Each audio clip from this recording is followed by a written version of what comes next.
So it's been a pretty decently long time since I started teaching music and music theory, and trying to communicate those concepts to other people. I try to make it as intuitive, simple, and avoid confusing explanations and overcomplicating things as much as possible.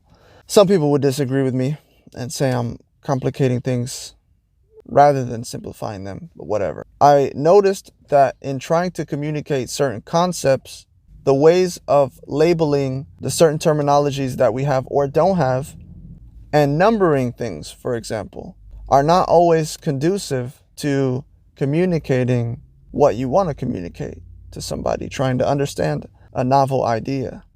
So with that, I've tried to develop some new terminology, some new symbols, and ways of conceptualizing harmony and music theory that maybe are a little bit more intuitive. At least in some ways they are to me. My system is not perfect, but anyway, this video is to try and explain some of the things that I've come up with, specifically the symbols, for anybody who knows me and wants to understand my explanations a little bit better. This is to try and do that. So the first group of symbols are used to represent the scale degrees of any given scale, especially 7-note scales. So the root is the first one, the leaf is the second one, the bud is the third, the bloom is the fourth, flower is the fifth, the fruit is the sixth, and the seed is the seventh. You might be thinking, well, why would you not just call them 1, 2, 3, 4, 5, 6, and 7? And that's just because I'm trying to forego the numbers. You could do that. But sometimes there are situations where if you say the fifth, that's going to be ambiguous as to what you mean exactly. Do you mean a fifth interval? Do you mean the fifth note of the scale? Which scale? The major scale of the key you're in, or the fifth of the chord you're on? Do you mean the fifth chord? It's just, there's so many things we number, and it can get a little bit confusing, at least in my experience, trying to teach these things. So the first group of symbols represents that. Here are those symbols. Taking a closer look, we've got what I call the root here, the leaf, the bud, bloom, flower, fruit, and seed. And those are pretty much corresponding to what we call 1, 2, 3, 4, 5, 6, and 7 of, the scale. But these are generic, meaning we don't know if this is a major second or a minor second. It's just referring to the second of whatever scale, is in question. This could be a major third or a minor third. Just depends on what chord or scale you're talking about. So how I imagine it, I imagine it like, a plant. So the roots are at the bottom of the plant. Then I imagine it kind of sprouting up, and that's where we get the leaf, the second scale degree. And then the plant grows a little bud. It starts to bloom. Then you have a flower, and then you're going to have a little fruiting body. And then inside the fruit is the seed. I'm not a botanist, so I don't know which one comes first, but whatever. This is how I think about it. The scale progressing through a life cycle of plant growth.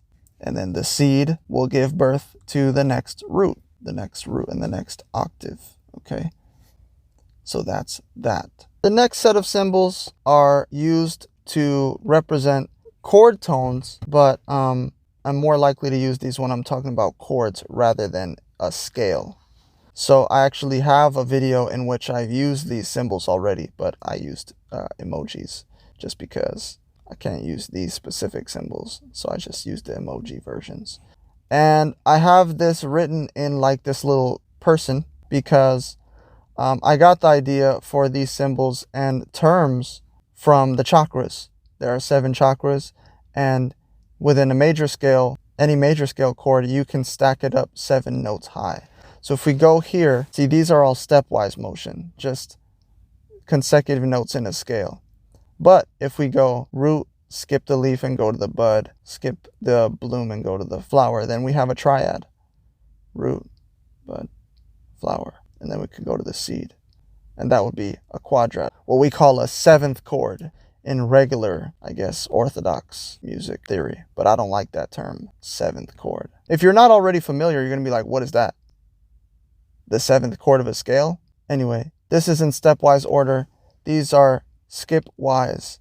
So between root and flame is a skip in the scale. Between flame and soul is a skip in the scale. There's a note in between. Right, so let me go through what the actual terms are. Root, flame, soul, heart, breath, eye, and crown. This is what we would normally call the root, which is why I left it the same.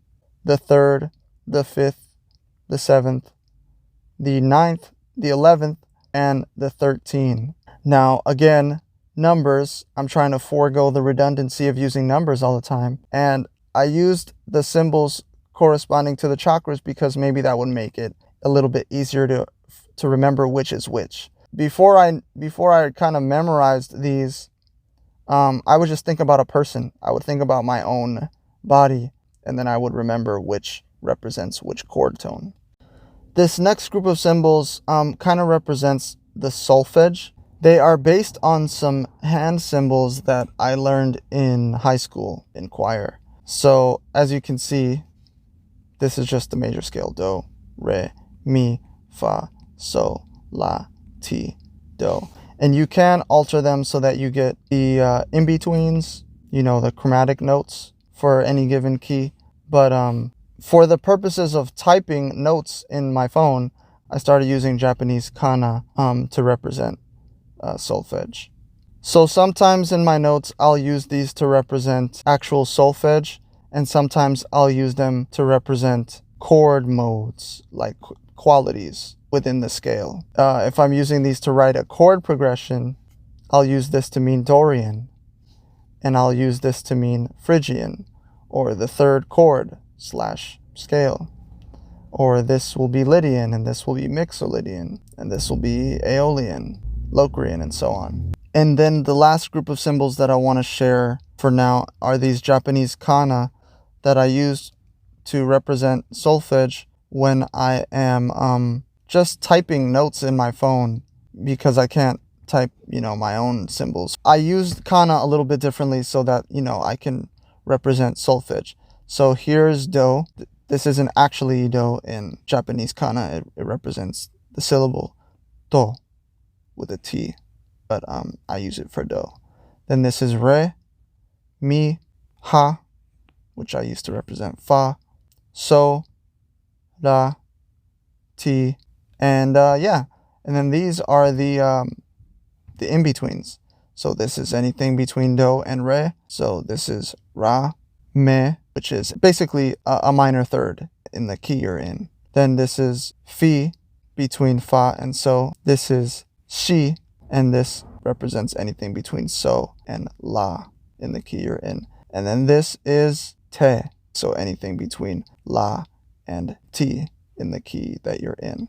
So I know that's a lot of symbols to remember. I don't expect everybody to remember them or have use for them, but if you're talking to me or you are watching something that I've made and I happen to use these symbols, this might be a good video to refer back to. So anyway, that's it for now. If you have any questions or suggestions for new symbols, let me know.